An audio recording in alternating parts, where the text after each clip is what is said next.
People got mad at me on Twitter after my controversial take on the upcoming Death Battle episode, Spider-Man vs Deku, after saying Spider-Man should win. And as you can see by the title of this video, my general opinion hasn't changed.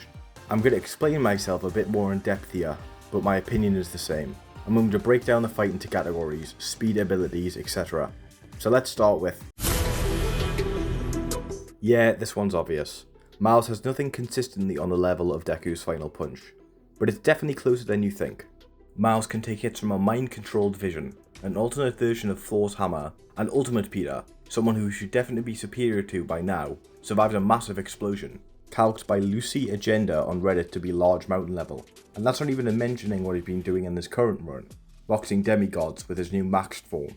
While we don't know much about the form right now, it's obvious that it makes him a lot stronger than he already was. Even with a conservative estimate of a 1.5 times increase to his base power, we can take that large mountain feat from earlier, which he should be massively above, and that puts him around large island level.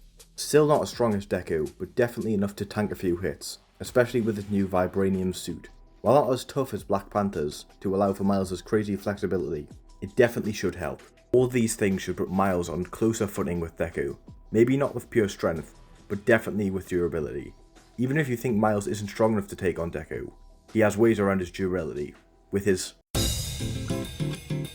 On paper, this seems pretty clear cut. Deku has a much wider array of abilities than Miles, but Miles can counter them with his own abilities, so let's go through it. Smokescreen. This one's obvious. Miles' spider sense makes this pretty much null, especially since he can see people's bioelectric signatures. Farjin. With his superior speed, and spider sense giving him a heightened warning for charge attacks, it's pretty likely that Miles will be able to dodge any Farjin attacks Deku throws at him. Danger sense. While not directly counterable, Miles' spider sense is just fucking better. I don't know. If you don't think that, I don't know what to tell you. Float. Again, while not directly counterable, most of Deku's better attacks and abilities are melee focused, so he wouldn't want to stick around in the air for too long. Even if he did, Miles can conduct Venom Shock through his webbing, so he can attack far away opponents. Black Whip. In general application, it's pretty similar to webs. Miles should be able to dodge them, break through them, or possibly conduct venom, similar to how he uses his own webs. Although Black Whip is described as energy, so it's unlikely to work. Gear Shift. While Miles can't stop Deku from using Gear Shift, it's unlikely that the fight would progress long enough for Deku to use its higher levels, given both combatants only need a few, if even only one blow, to take them out, with Deku's superior strength and Miles' venom. Segueing into Miles' unique abilities. As I said, it wouldn't take many venom attacks from Miles to take Izuku down. Miles has consistently harmed or even taken down people way above him in strength and durability with his venom. He can beat people like Vision, birds that can contend with Hercules, and even Blackheart, a Ghost Rider villain. He even does this twice in a row. He also beat Blackheart way before he got his maxed form, so his venom should be even stronger now. It's clear that Miles' attack potency with his venom is far above his own strength. Miles even implies that venom is super effective on enemies with genetic mutations. You know, like Midoriya. Miles doesn't even need to touch you to hit you with his venom. He can use webs or even the ground itself to conduct an attack. He could even give Deku a heart attack. Izuku's never had to deal with anything similar to that before. But couldn't Deku use Deku Overlay to move his body anyway, after he was paralysed by venom? While this seems like it would work on a cursory level, it's important to look at the context of how Deku Overlay was used. After Deku sustained massive damage in his fight against Shigaraki, he used Black Whip to move his body, wrapping it around each of his limbs and puppeteering himself. Deku wasn't able to use his body, not because of any nerve issues, but because his body was too broken to keep moving on its own.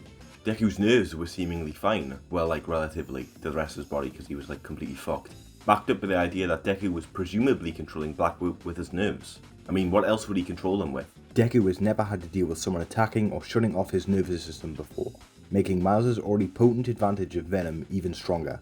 But Deku took lightning from 9, so doesn't that mean he can tank venom? Venom is far above normal lightning. If you think they're the same, I don't know what to tell you. All of this leads into the most important piece of the puzzle. Miles'... Who can hit who first? Let's break it down. In Mahito vs Shigaraki, Death Battle put Shiggy at minimum light speed, and Deku should be faster than Shiggy, as shown in the final battle. While there are no official multipliers to Gear Shift alone, Deku uses it in combination with Farjin to achieve 120% of one Thor's power. It's important to mention that he got to 120% while in top gear, so this should make his top speed 120% of the speed of light.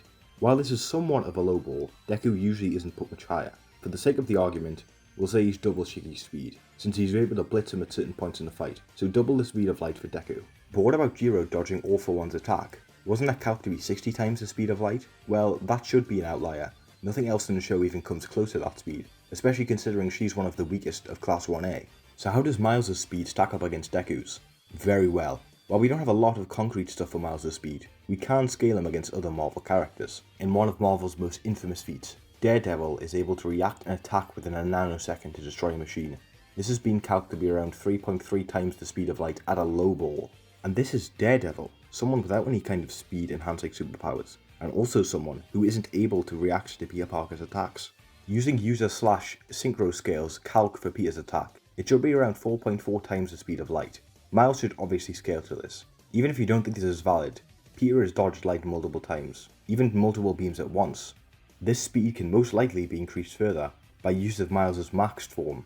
This puts him comfortably above Deku in speed, even in base. Now that we've covered the main areas of this debate, time to move on to that. In most tertiary factors, Miles and Deku are relatively even. Both are extremely intelligent in and out of battle. Even if you think Miles' battle IQ isn't up to par with Deku's, Miles' massive experience advantage should make up for it. Both have nigh infinite endurance, being able to take all kinds of pain. But this category probably goes to Deku, given his month-long stint as a vigilante with almost no rest. Both have been trained by some of the greatest heroes in their world, but Miles' training with Misty Knight and Peter will definitely be more valuable than any of Deku's. A couple more questions and answers before we end. Couldn't Deku attack Miles' soul by sending his vestiges? He could, yeah. Miles has no resistance to soul attacks. But why would he? He did that specifically for Shiggy because he wanted to save him. Deku wouldn't want to save Miles in his death battle scenario, so he has no reason to give up his abilities.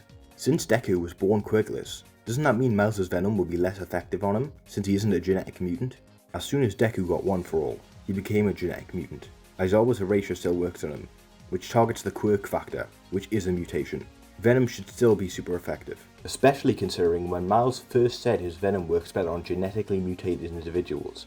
He was fighting the ultimate Green Goblin, someone who, like Deku, wasn't born with his powers.